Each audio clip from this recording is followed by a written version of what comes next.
New post-war Old Dutch cleanser, famous for chasing dirt, presents Nick Carter, famous for chasing crime.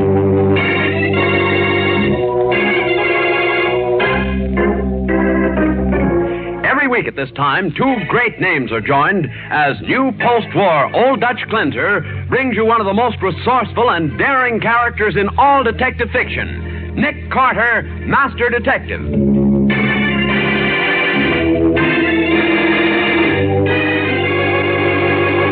Nick, I'd like to know why you've shut up like a clam ever since we had our soup. Oh, I didn't mean to, Patsy. I've been thinking. Well, that's good. What about? Marriage. What? Why, Nick. Mm-hmm. Marriage is the only way to solve a murder. Now for the case of the policymakers. Today's adventure starring Lon Clark as Nick Carter, brought to you by new post-war Old Dutch cleanser. It's a beautiful afternoon early in November, and along a section of deserted highway, an open car moves toward the hills in the distance. In the car are Harvey Craig, a candidate for the state senate in the coming elections, and Julia Prentice, his fiancée of a few weeks. Suddenly, another car comes from behind, swerves sharply to the right, and cuts them off. Harvey! Take it easy, Julia. Hey, you man, what's the idea? Turn your car around, mister. Well, I'll do nothing of the kind. Let me get at him, Tom. I'll show Wait him. a minute, Joe. No rough stuff. Are you kidding? This guy's a hit-and-run driver. A killer, maybe. What's that? We saw the whole thing, mister. That man was on the road, and you went right over him, and you kept on going. Julia, be calm, please. But these men are saying that I know what they're saying, dear, and I'm going to let them prove it. We're going back.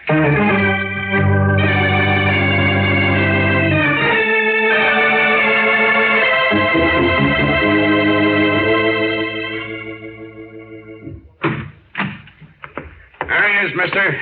Exactly the way you left him. Exactly the way you and Joe left him. Harvey. Now, don't worry, Julia. That man on the road's a friend of theirs, a co-partner. But when I get through with him... But he seems to be unconscious. I'll show you how unconscious he is.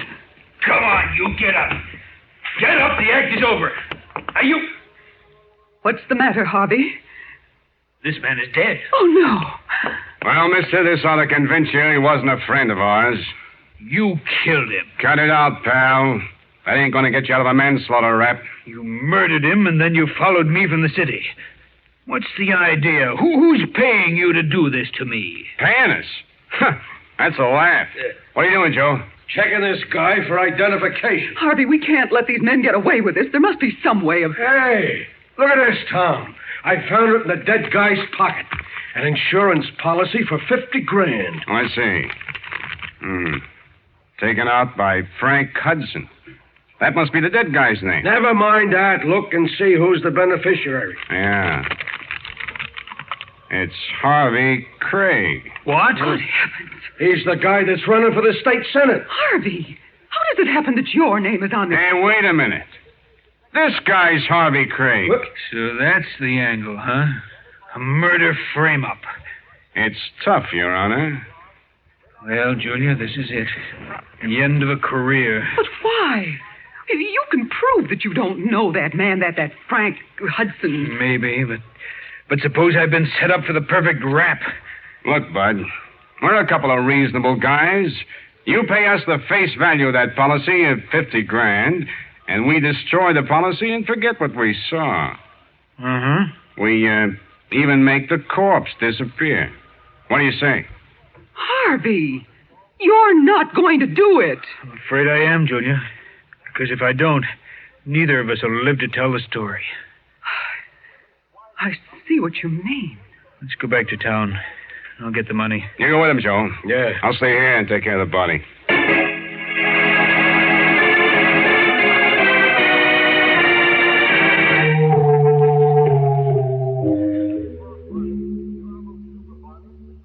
And that's the whole story, Nick.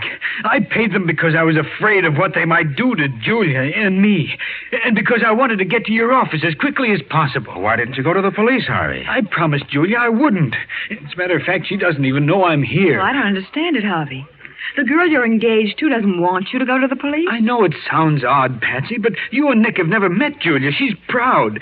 She thinks I'm a sucker for having paid off, and she thinks the less I talk about it to anyone, the better. So you want us to keep mum? Yes, please. Why didn't you raise your voice when you got back to town? I was afraid of the bad publicity, Nick.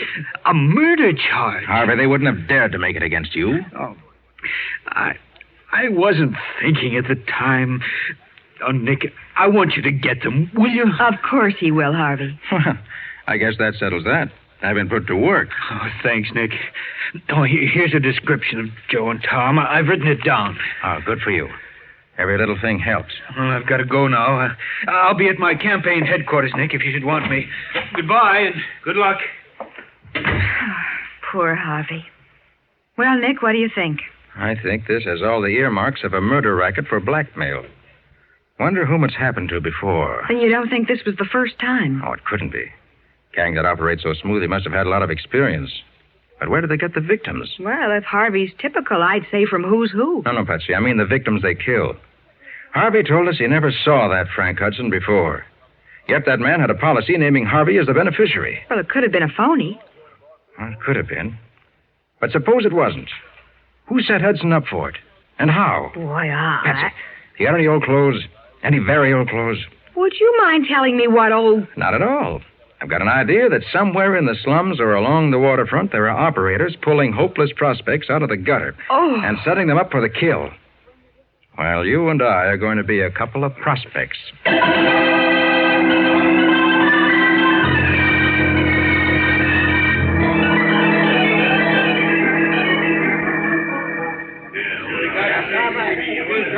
But how much longer, Nick? We've been to every waterfront dive in town. Oh, Patsy. 2 whole weeks of living in rags. Well, that's the detective business. Oh, go into your act. We're being watched. Oh, why did I ever marry you? You were going to buy me a swell house and fur coats. I was going to be a grand lady. Well, it's not my fault my plans didn't work out. All I need is one real break. One real break. That's what I've been hearing for years. Well, I wish you'd break your neck. Oh, fuck. Lay off, will you? Oh, why did I ever marry you? No place to live, no decent clothes to wear. You never even had a job. Well, maybe you think jobs grow on trees. Maybe they do, mister. What? And what do you want? Tom's name. You're in trouble, pal. It's none of your business. You wouldn't talk so loud, I Mabel. couldn't help it, Henry. I'm so fed up. Yeah, she's got a right to be. She's hungry. She's got no place to live. Why don't you go take a walk? Maybe I got a job for you, Henry. What? For you too, baby, but don't count on it. I'm over the outside guy. I got a boss. What kind of work will this be? It depends. You interested? Oh, yes. How about Mabel? We I don't even care know what it is, Henry. You're going to work if it kills you. Let's go, Mr. Tom.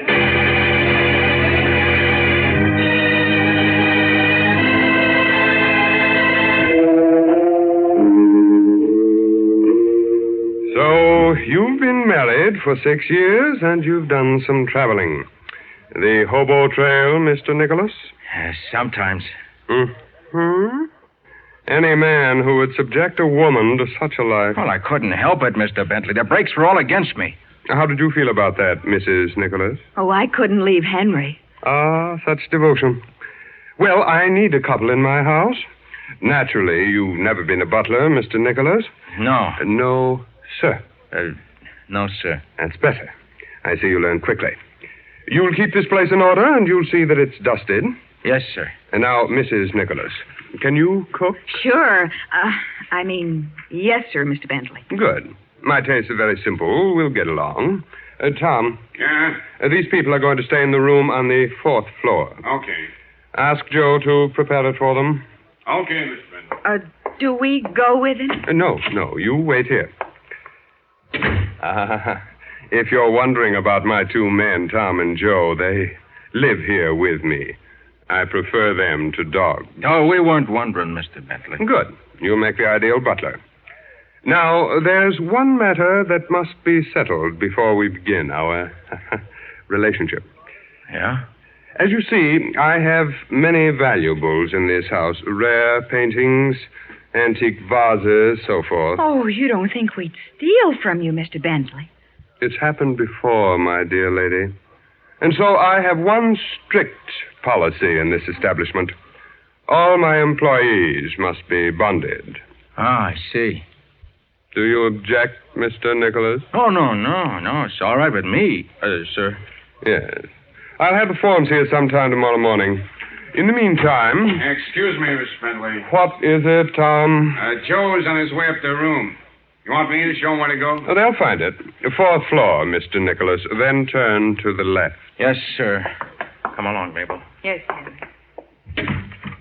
I didn't do so bad, did I, Mr. Bentley? 2 instead of 1. Yeah. Why don't we give him the insurance business? We don't know anything about them, Tom. A couple of hard luck bums, that's all. I wonder. The lady had clean fingernails.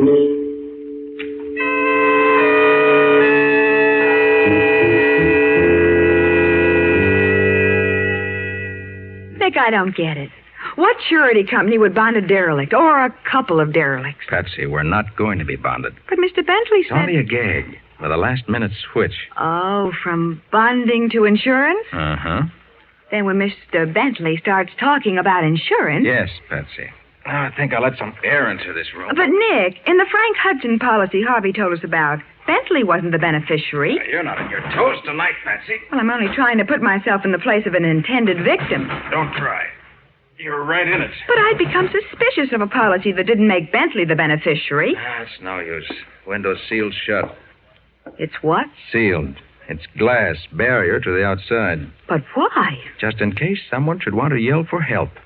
Oh. Does that answer your questions about the policy? You mean the victims were forced? They were if they became suspicious of Bentley. But as long as they believed in him as a good Samaritan who could do no wrong... Even when he made someone else the beneficiary? Even then. Remember, the people who signed those policies were hungry, down and out. Oh. Bentley was giving them... May we come in? Of course. Yes, sir. Thank you. You stay here at the door, Tom. Okay. You, Joe? Yeah, right, Mr. Bentley. Well, my dear Mr. and Mrs. Nicholas, don't look so surprised. It's an old custom of mine when I'm welcoming new servants. I've brought a bottle of wine. For us? For me, too. A rare, sparkling Burgundy. I want you to feel at home. Permit me to do the honors. For you, Mrs. Nicholas. Thank you, sir. For you, Mr. Nicholas. And now one for me. Raise your glasses, please. A toast to my new servants, Mr. and Mrs. Nicholas, better known as Nick Carter. Oh. Did I startle you, Miss Bowen? What? How did you find out about us? Oh, my underground espionage system. I see. Well, what are you going to do with us now? Kill you both, of course. Oh. But not until I've made arrangements to convert you into cash. And that, my friends, will be very soon.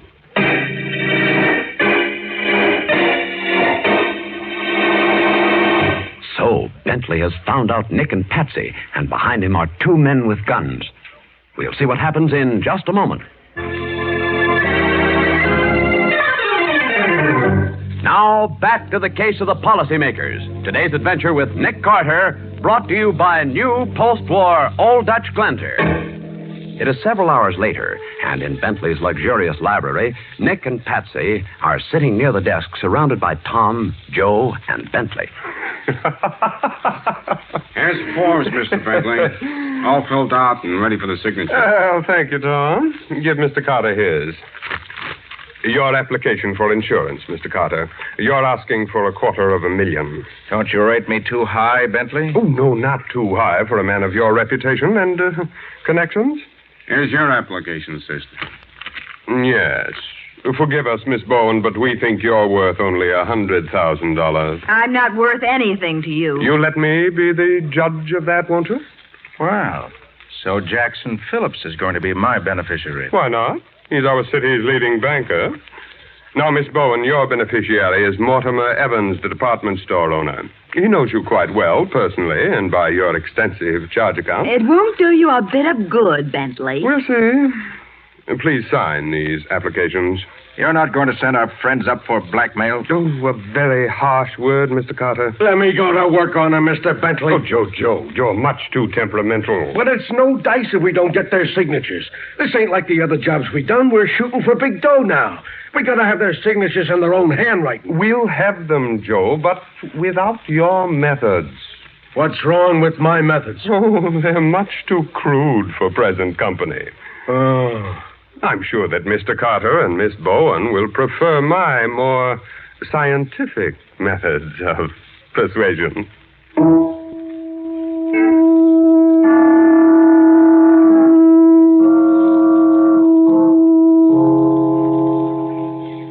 Darn room. It's like a vault. Top floor vault. They were going to torture us, Nick, if we hadn't signed. Listen, Patsy, I'll let you in on a secret. What? I knew all the time we were going to sign those applications. You did? Of course, we had to sign them to get the goods on Bentley and his gang. No case without them. Oh, I see that now, Nick. Let's see. 2:00.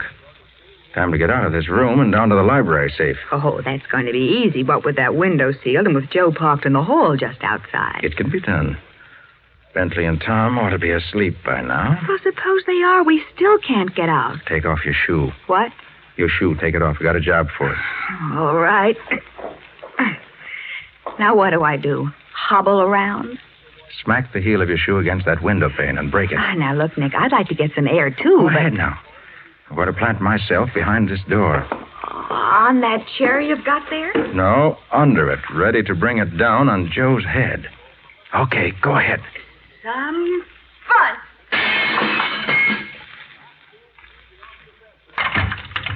Hey, what's the idea of breaking it? Ow! Well, Patsy, see what I mean? Oh, you're full of tricks tonight, aren't you? Full of them. Now let's get down to the library and take out some reading matter.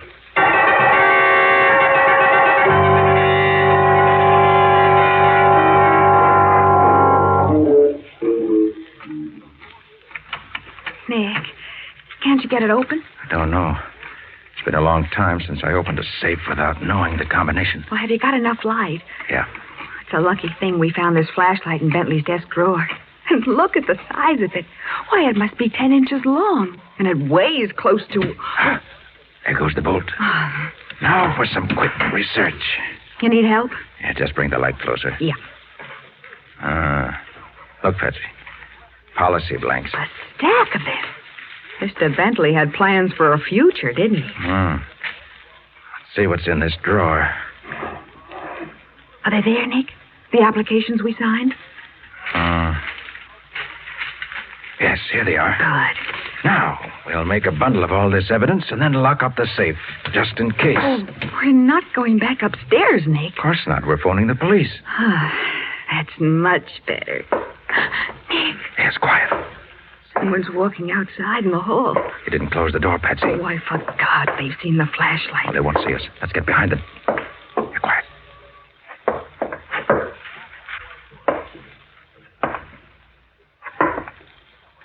Oh! She fell down. Turn on the flash. Nick, look. That's Harvey Craig. Yes. Oh, what's he doing in this house? He just died. Oh. Murdered. Unless I don't know what I'm talking about. Oh. Don't you see it, Patsy? See what? This whole dirty business. How did Harvey Craig get to this house? Who brought him? Someone turned the lights on. So, you finally figured it out, Mr. Nick Carter. What? Who's she? You're Julia Prentice, aren't you? Yes, I brought Harvey here. He shouldn't have told you what happened to us on the road. You killed him? We had some wine, honey. Harvey's glass had poison in it. Oh. Stay where you are, Carter.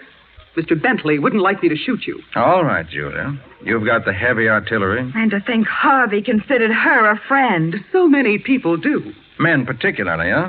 Men with a lot of money. Yes. You're Bentley's contact woman. You set up the blackmail victim, and then you're in the car with him when the so-called hit and run takes place. Of course.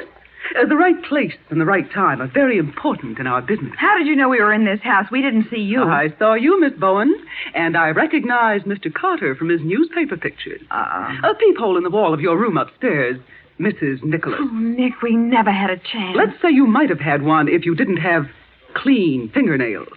clean A things. bad habit, Miss Bowen, when your life depends on it.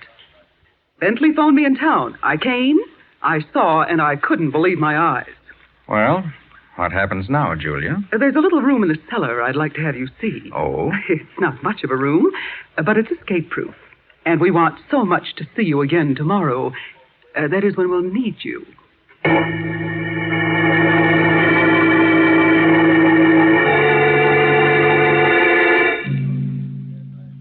What time is it, Nick? My watch isn't as luminous as it used to be, but I should say it was about 1:15. Day, night, or eternity? Afternoon, Patsy. Hey, you're not losing your nerve, are you? I never felt better in my life. I'll bet. Well, turn on your flashlight and you'll see. After all, we've only been down here since last night. Well, why don't you turn it on? Can't. Battery's dead. Afraid so. Nick, Oh, no. Listen, Nick, Patsy. we'll never see daylight again. They'll kill us before they take us out of here. No, they won't. They can't. But they will. No, Patsy, we've got to appear to be accident victims. They can't run a car over us here. Huh? They've got to take us out of the house. And once we're out in the open... Oh. Here, this may be it, Patsy. Now, listen, don't fight them. We don't want them to carry us out. You go first, Tom, with the lantern. Right, Miss Bentley. You next, Joe. And don't lower your gun. Not with him around, boss. Ah, good afternoon, Mr. Carter, Miss Bowen. Julia told me you were very naughty last night. Oh, I hope we didn't put you to any inconvenience. We make the punishment fit the crime. Come here, Miss Bowen. I like it where I am. Ah, me. We're going to have trouble. Julia has an appointment to go driving this afternoon with Mortimer Evans, your beneficiary. You've got to be on the road, Miss Bowen. Oh, Nick. His turn will come later, another day. We can't do everything at once, you know. Listen, Bentley, you take both of us or you don't take either of us. Very gallant, Mr. Carter. Tom, take Miss Bowen outside. Okay. No, you don't. Hey, get him off me. Get him off. Joe, you heard what Tom said. I'll get him off. Nick. That tap with my gun makes me even for last night. Come along, Miss Bowen. You killed him. Oh, let me go. Nick. Nick. Now, my dear. It won't do you a bit of good to struggle. Julia has an appointment, and you must help her keep it.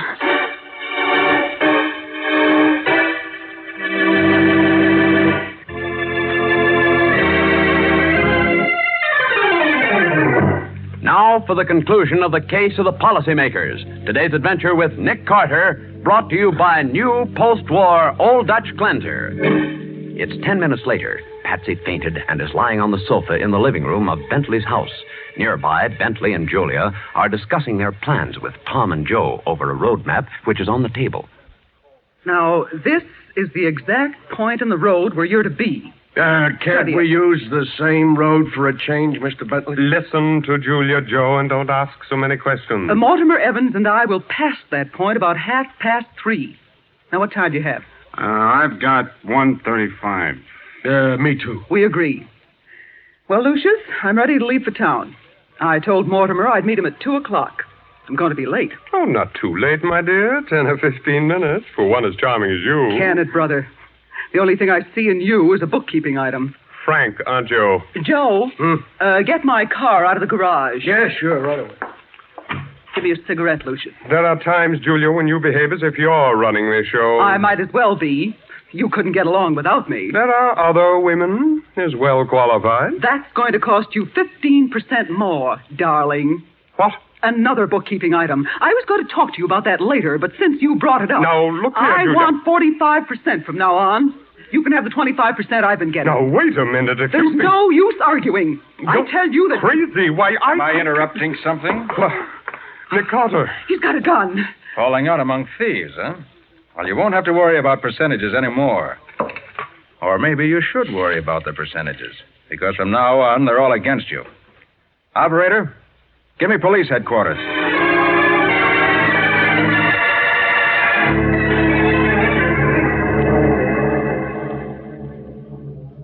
Nick, how did you do it? Patsy, as I came up from the cellar, there was Joe walking toward the front door. He went out like a light.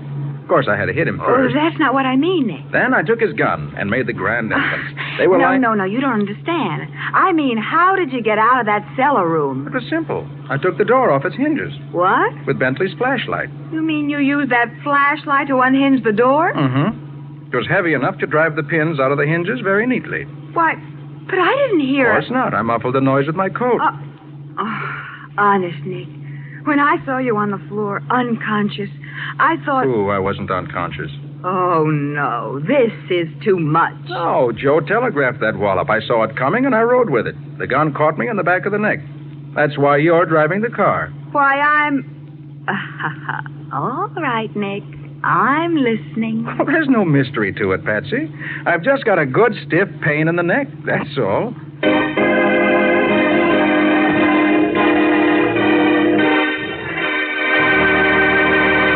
Can you tell us something about the story new post-war Old Dutch Cleanser is going to bring us next week, Nick? Well, Bob, next week we're going to meet a young contractor who helped us track a killer by trying to build a garage on an imaginary street. And Nick found the killer by listening to a talking typewriter. A talking typewriter? Imaginary streets? It sounds fascinating. What do you call the story, Nick? I call it The Case of the Missing Street.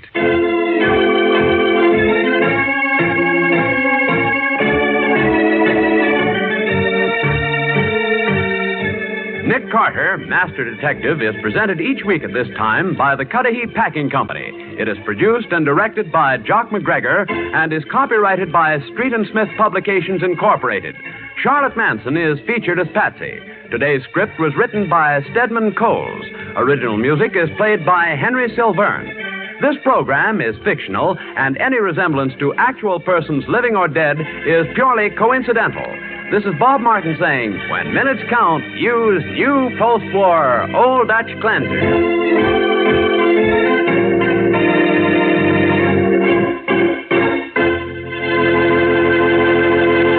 This is the Mutual Broadcasting System.